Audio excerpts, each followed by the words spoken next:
So before the Summer League action shifts to Las Vegas, we've already gotten our first look at some of the top players in the 2026 NBA draft class in both the California Classic and the Salt Lake City Summer League, including Darryn Peterson going up against Cameron Boozer, and our first looks at Brayden Burries and Mikel Brown Jr. So in today's video, I'm breaking down some of the top NBA rookies and how they've performed so far in Summer League, so let's jump into it. And we have to once again start with Darryn Peterson because he has by far been the best rookie in Summer League up to this point, because through 2 games, he already looks like the player Utah can build their entire team around. Now, the scoring was expected, but the way he has controlled these games have been the real headline. In his debut, Peterson put up 28 points, 5 rebounds, 2 assists, and 2 blocks, while shooting 11 for 21 from the field and 4 for 7 from 3. He got to all 3 levels in that game, hit pull-ups, knocked down catch-and-shoot threes, and just looked completely comfortable with the ball in his hands. But the second game is where he really answered questions, because against Cameron Boozer and the Memphis Grizzlies, Peterson finished with 25 points and 12 assists and just 2 turnovers, and that matters because the concern coming out of game 1 was the 8 turnovers that he had, but game 2 showed us something completely different. And when Memphis blitzed him with multiple defenders, he stayed patient, made the right reads, and created clean looks, not only for himself but also for others. And for Utah, I think this has been massive, because Peterson doesn't just look like a bucket getter, he looks like a future offensive engine for the Jazz. But Peterson wasn't the only one going off in the Jazz vs. Grizzlies game, because Cam Boozer also had a really nice game as well, and he's looked exactly like the kind of rookie Memphis can plug into a real rotation early. The numbers have been strong, but the fit is what really stands out to me. Through his 2 Summer League games, he's averaging 16.5 points, 5.5 rebounds, and 4 assists in not many minutes, and he did it without looking like he needed everything to go through him. In his debut against Oklahoma City, Boozer opened the game with a 2-handed dunk over Aday,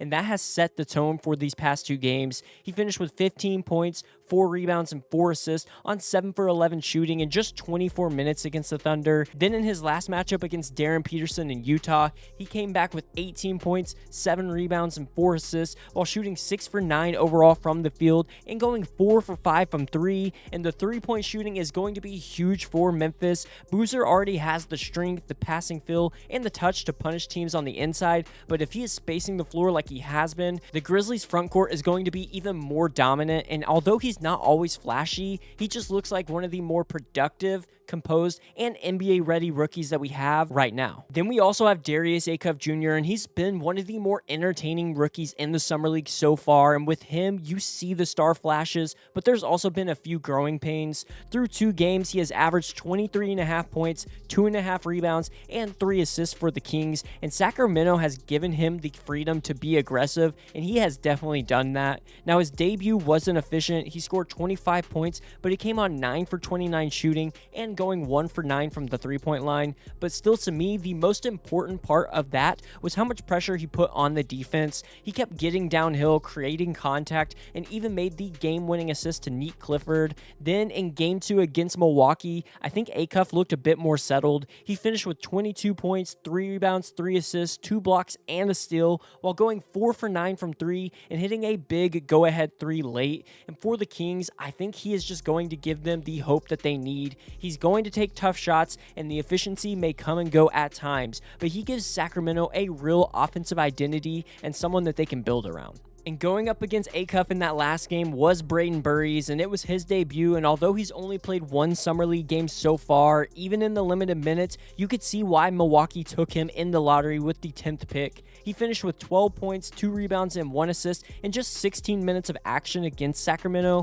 while shooting 3 for 8 from the field and 1 for 4 from 3. Now, the shooting line definitely wasn't perfect, but I don't think that's the main takeaway for me. Burries looked extremely comfortable. He had the ball in his hands, he played with patience, drew fouls, and showed the positional size that makes him interesting long-term there at the guard position. And for Milwaukee, that's going to matter because they need young players who can fit in without needing the entire offense built for them. And Burry showed he can attack closeouts, he punished smaller guards, he looked really good in transition, and I believe he's going to be a reliable shooter. And you could tell there was some rust after sitting out of the first 2 California Classic games, because he is a better shooter than he showed, but the other tools popped, and to me, I think it was a very strong first impression for Milwaukee for Burries. But another rookie who just made his debut was Mikel Brown Jr. for the Brooklyn Nets, and although he only played 19 minutes in his Summer League debut, the flashes were exactly what you wanted to see. He finished with 10 points, 4 assists, and 2 made threes in a 100-79 win over Golden State. But the biggest thing with me for Brown was the pace that he played at. He got downhill quickly, he touched the paint, and he showed real creativity as a passer with some elite dimes. There were definitely some early mistakes, including 2 turnovers in the first quarter, but I think that is expected for a rookie guard coming off a back injury and playing on a minutes limit, but the upside he showed was obvious. Brooklyn needed more penetration, they needed more creation, and they need more pressure on the rim from their guards, and Brown is going to give that to them right away. Another Brooklyn Nets guy I want to shout out though is Tyler Bilodeau, because he has been a different kind of standout in the Summer League. He is already showing a clear NBA skill as a 6'9" forward, and that's his shooting. After posting 9 points and 6 rebounds in his debut, he exploded for 18 points, 5 rebounds, and 2 assists, while going 6 for 9 for 3 for the Nets. And now the Nets have Brown, who's going to give them creation, and Bilodeau, who's going to give them spacing, and I think that combination could be a real foundation for this young Nets rookie class. And another guy I talked about in my last video was Ryan Conwell, but he's looked even better since then. Through 3 games, he averaged 21 points, 5 rebounds, and 3.5 assists for the Miami Heat, and they have clearly trusted him to fire away. His debut against San Antonio started rough, but he battled through it and finished with 21 points, 3 rebounds, and 3 assists, while shooting 3 for 7 from 3, and then 4 for 4 from the free throw line. Then in his second game, he scored 16 points before coming back with his best performance in Game 3 against Golden State. In that one, he put up 26 points, 5 rebounds, and 4 assists on an efficient 8 for 14 shooting and going 4 for 9 from deep. And the shooting is definitely the headline with Conwell, but I think it's more than just standstill threes. He can move off handoffs, hit pull-up jumpers, use step backs to create separation, and he also is able to create enough off the dribble to become instant offense. And for a Heat team that I think is going to need more depth and shooting, Conwell looks like a second-round pick who can earn real minutes faster than expected, and it feels like Miami just keeps finding these guys, and Conwell already looks like another one. But now I want to talk about the Atlanta Hawks, and first up, we have Kingston Flemings, and although he hasn't shot the ball efficiently, he still has been one of the more impressive guards that we've had at Summer League because he impacts the game even when the jumper isn't falling. In his debut, he finished with 14 points, 9 assists, 4 steals, and just 1 turnover against Darryn Peterson and the Utah Jazz, and I think that's the part that Atlanta should love because he controlled the pace, he defended, he made the right reads, and didn't let a cold start take him out of the game. But then in his second outing, he had 12 points, 5 assists, 3 blocks, 2 rebounds, and a steal, and for a 19-year-old guard, the all-around production that he has shown has been a great sign. But maybe the breakout star of the Atlanta Hawks so far in the Summer League has been Zuby Ejiofor. In his debut, he had 8 points, 11 rebounds, with 7 of those being on the offensive end and 3 steals. But his biggest game was his last one when he came back with 19 points, 15 rebounds, and 3 assists against Oklahoma City. The motor from Ejiofor just jumps off the screen. He runs, rebounds, fights for extra possessions, and even showed flashes of shooting at 3 for 8 from the three-point line so far. And I am absolutely loving this 1-2 rookie punch for the Atlanta Hawks so far in Summer League. Now let's talk about Cameron Carr, because I think he already looks like one of the biggest steals of the draft for the Lakers. He was the 24th pick, but through his first 2 Summer League games, he played like a guy who should have gone much higher and maybe even in the lottery.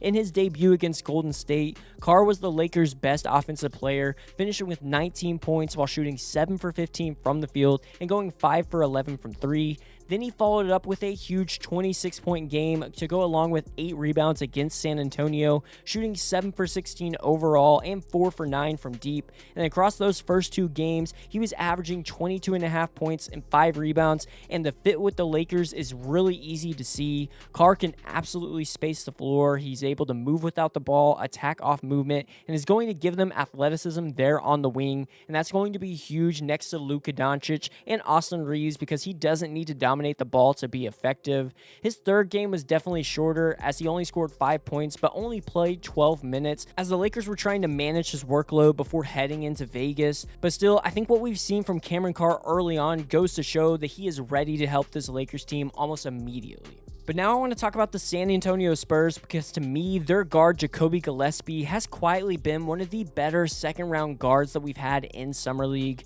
Through 3 games, he is averaging 12.7 points and 6 assists while shooting 38% from 3, and the playmaking he has showed has looked real. In his opener, Gillespie struggled with his shooting, but he still ended up having 10 points, 8 assists, 3 steals with just 1 turnover, and I think that's exactly the kind of guard San Antonio needs in its system. He gets downhill, he's able to read the floor, and he competes on the defensive end even though he is smaller. And then after a tougher second game, he bounced back against the Lakers with 19 points, 6 assists, and 2 steals while going 5 for 9 from deep. Then they also have Tarris Jr, who they drafted in the first round, and he has given the Spurs a different kind of value. He had 10 points, 7 rebounds, and a block in his debut in the Summer League, then followed that up with a 12-point and 12-rebound performance against the Lakers. And Reed is not going to have an easy path to minutes with San Antonio at full strength, as they obviously have Victor Wembanyama, but I think he has the tools to be a backup center. He has shown he can rebound well, screen hard, and roll to the basket, and he will give them an interior physicality around the rim, which I think could be really useful for San Antonio. And I think Gillespie and Reed have been 2 of the more underrated rookies through Summer League so far. And once again, I have to talk about Golden State because Yaxel Lendeborg might be the most pro-ready rookie that we have seen in Summer League so far. In his debut, he was perfect. He finished 19 points, 5 rebounds, 6 assists, a steal, and a block, while shooting 6 for 6 from the field and 4 for 4 from 3. And that is a ridiculous first impression, especially because his 3-point shooting was one of the biggest swing skills that he had coming into the league.